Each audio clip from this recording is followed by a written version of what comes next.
Hi, I'm Karen with Youth Services at Shaker Heights Public Library.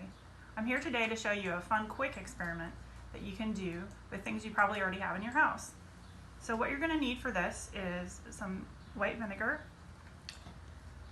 baking soda, a 1/4 cup measuring cup, a tablespoon,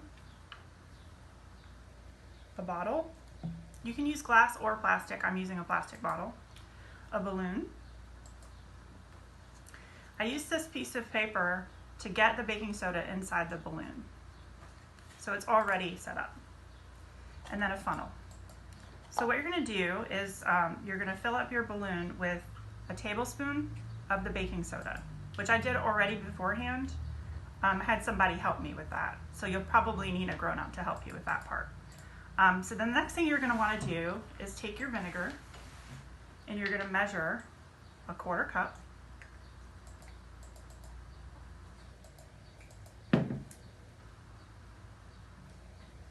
And you'll place the funnel on top of the bottle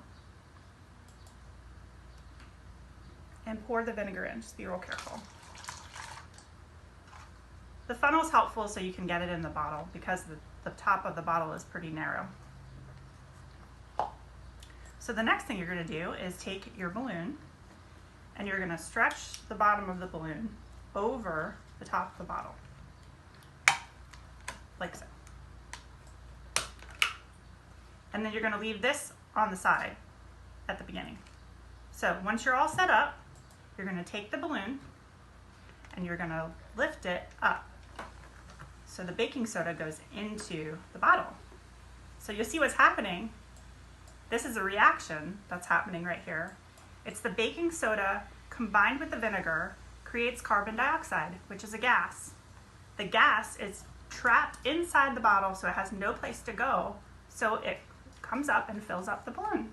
That's pretty cool, huh? Anyway, I hope you have fun doing this at home. Have a great day.